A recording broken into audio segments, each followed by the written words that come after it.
হাদিস শরীফে আছে সাতটি দোজখ আল্লাহর কাছে খানা যে আল্লাহ মুনাফিকের জন্য যে জাহান্নাম থেকে আল্লাহ পাক তৈরি করেছেন, ওই মুনাফিকের ওই জাহান্নাম থেকে আল্লাহ তুমি আমাদেরকে বাঁচাও। ওই সাতটা দোজখ আল্লাহর কাছে খানা চায়। আল্লাহু আকবার বলেন।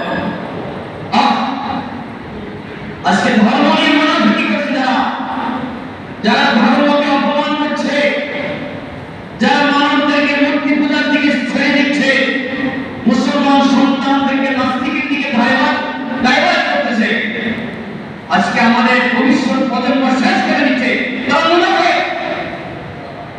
তাদের জন্য আসমানে মিলান না, ওই জাহান্নাম তাদের জন্য অপেক্ষা করছে। তারা ওই আমার নবী যারা আত্মপ্রায় যে মুনাফিক ছিল, ওই মুনাফিকের তারা বংশধর। জোরে নাউযুবিল্লাহ।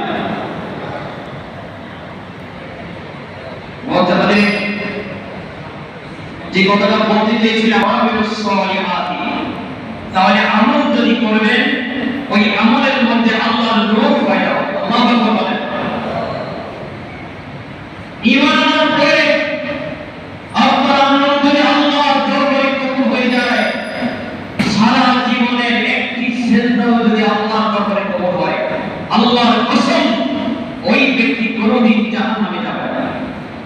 সারা জীবনে আল্লাহ পাক যদি বলে আমার গোলাম সারা জীবন তুমি ইবাদত করেছো, ওই সারা জীবনে একটি সেজদা আমার কাছে পছন্দ হয়েছে, যাও আমি আল্লাহ তোমাকে মাফ করে দিই। সুবহানাল্লাহ, বলেন না।